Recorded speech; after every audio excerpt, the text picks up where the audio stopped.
तो महात्मा इसी बात को समझा रहे हैं। जय गुरुदेव। अब ऐसे संत सदगुरु की आप खोज करो जो आपको नाम से जोड़ दे, नाम से जोड़ दे। अब जब नाम से जोड़ देंगे तो फिर आप अनुभव करोगे।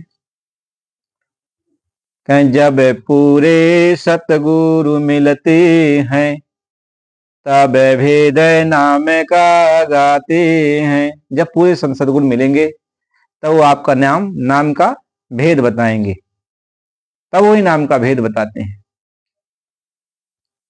क्यों कि तीनों लोक में जो जाने का जो मार्ग है, जैसे आप स्वर्ग में जाओ, वैकुंठ में जाओ और सारे लोकों में जाओ, तो ध्यान का मार्ग है, जपने का मार्ग है।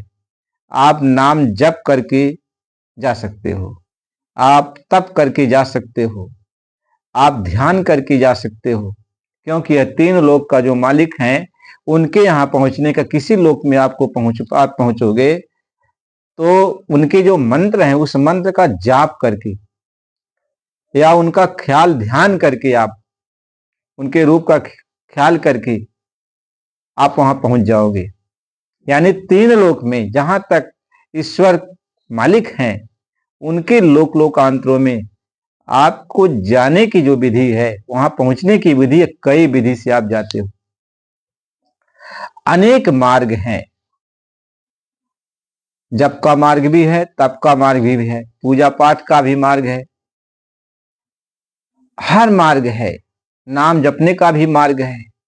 हरे राम हरे कृष्ण का जाप करके भी आप तीन लोक में कहीं पर भी जा सकते हो। आप ये सिद्ध हो जाए तो आप कहीं जा सकते हो, स्वर्ग आदि लोकों में जा सकते हो। भगवान के किसी नाम का, ईश्वर भगवान के किसी नाम का आप जाप करोगे तो किसी भी लोक में आप जा सकते हो।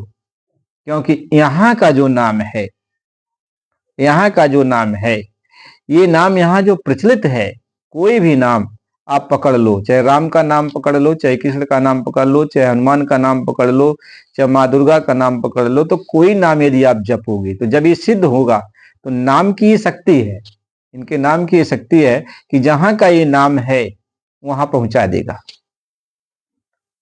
जहां का ये नाम है तहां वहां पहुंचा देगा।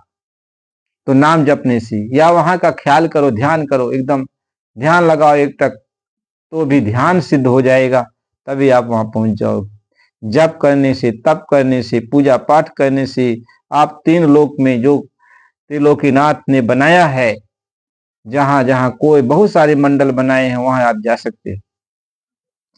लेकिन तीन लोक के पार, यानी इनके जो मंडल हैं इस मंडल के पार आप नहीं जा सकते। इनके मंडल के पार यदि आपको जाना है तो उस मंडल के पार का जो नाम है वो आपको पकड़ना है। उस नाम को जब आप पकड़ लोगे, उस नाम से जब जुड़ जाओगे, तब आप तीन लोक के पार जा पाओगे। और यदि उस नाम से आप नहीं जुड़े तो आप तीन लोक के पार नहीं जाओगे। और यहाँ के जितने भी नाम हैं जोगी ऋषि मुनियों के द्वारा दिया गया, ये नाम सिद्ध होने पर आपको ऊंची से ऊंचे लोकों में भेज दिया जाता है। वहां आप सुख सुविधा ऐसा आराम से रहते हो, किसी प्रकार की कोई कमी नहीं है। परमानंद की प्राप्ति, आनंद से आप रहोगे।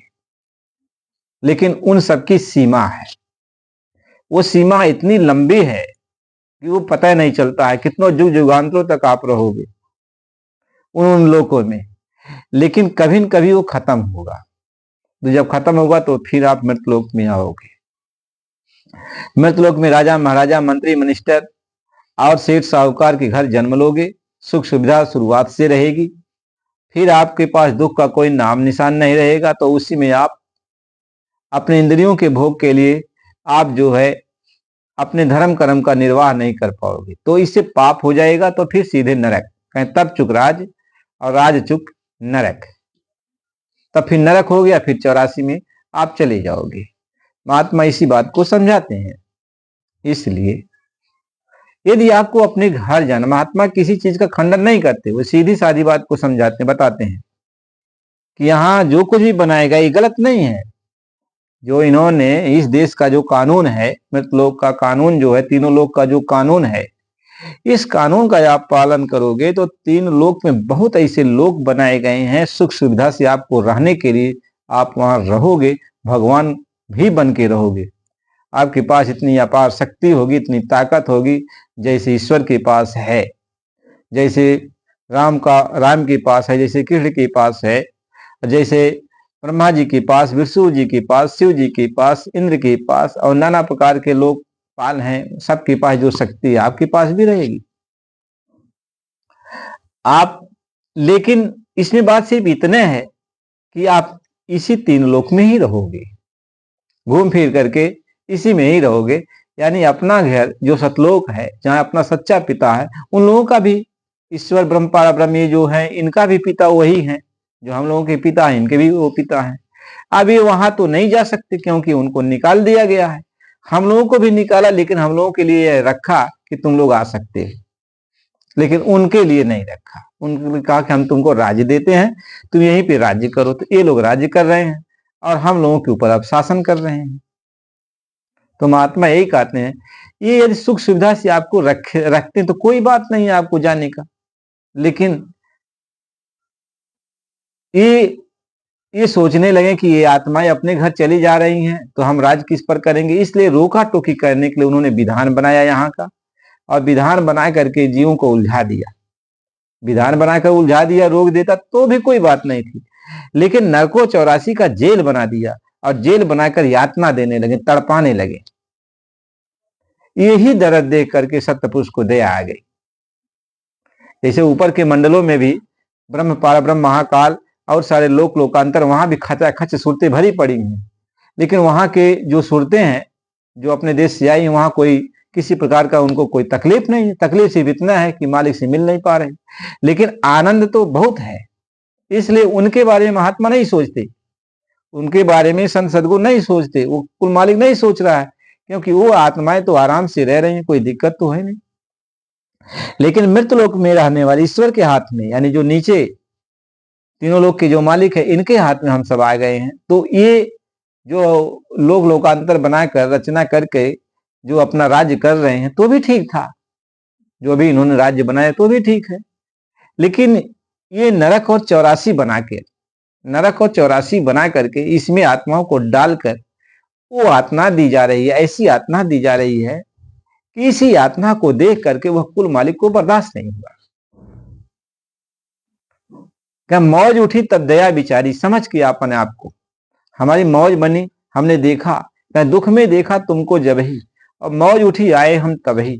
हमने तुमको दुख में देखा तब मेरी मौज बन गई।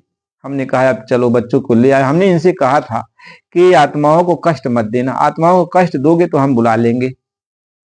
तो तब तक तो नहीं बुलाया जब तक कि कष्ट नहीं दे रहे थे, लेकिन जब ये नरको 84 का विधान बना दिए और रोकने का विधान बनाकर रोक दिए तो भी कोई बात नहीं है, लेकिन अब मारने पीटने का विधान बना दिए, बहुत यातनाएं दी जाती हैं। तब उस मालिक से रहा नहीं गया, दुख में देखा तुमको जब ही, और मौज उठी आए हम तभी। आए किया तब शब्द उपदेशा, और शब्द माहे तुम करो प्रवेशा। तब मैंने शब्द का उपदेश दिया, यानी अपने घर का जो नाम है, अपने देश चलने की जो जहाज है, जिसको शब्द की जहाज कहते वो जहाज मैं लेके आया कि तुम इस जहाज से जुड़ जाओ, इस शब्द से जुड़ जाओ, इस नाम से जुड़ जाओ। और सारी आत्मा यदि इस पर जुड़ जाती हैं तो सारी आत्मा इस शब्द के साथ चल पड़ेंगी। तो अब जो नहीं जुड़ती हैं तो उनका तो अभाग्य ही समझो, लेकिन जो जुड़ जाती हैं वो अपने घर चली जाएंगी। इसलिए महात्मा समझाते हुए जोर जबरदस्ती नहीं करते। उन्होंने इनसे कहा था कि हम जोर जबरदस्ती नहीं करेंगे, कोई चमत्कार नहीं दिखाएंगे।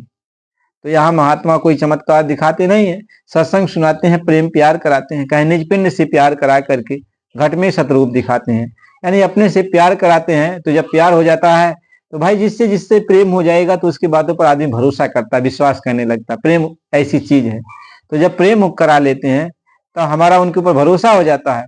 जब भरोसा हो जाता है तो कहीं निज पिंड से प्यार करा करके घट में सतरूप दिखा देते, तब वो सत से जोड़ देते हैं। यानी सतनाम से, जो अंदर का सतनाम है उसको सतनाम ही कहा जाता है। सतनाम तो एक शब्द है, लेकिन वो जो नाम अलग है, वो चीज अलग है। तो उसको सत इसलिए कहा जाता है कि वो सतदेश का है, अपने कुल देश का है।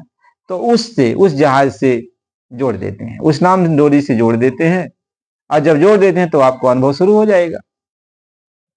इसलिए कहा अनुभव भावन दृष्टि तेन सुख। जब अनुभव हो गया कि हाँ गुरु ने मुझे जोड़ दिया, अपने घर चलने का जो मार्ग उस मार्ग पर लगा दिया, तब आप गुरु की पूजा में लग जाते हैं। महात्मा ये समझाते हैं। इसलिए प्रेमी भाई बहनों, सत्संग की बड़ी जरूरत है। सत्संग सुनना चाहिए। बिना सत्संग के विवेक नहीं होगा, बिना सत्संग के कोई ज्ञान नहीं होता। और जब सत्संग सुनोगे तभी आत्मा का कल्याण भी होगा। इसलिए आप नए हो तो चैनल को लाइक सब्सक्राइब कर दीजिए।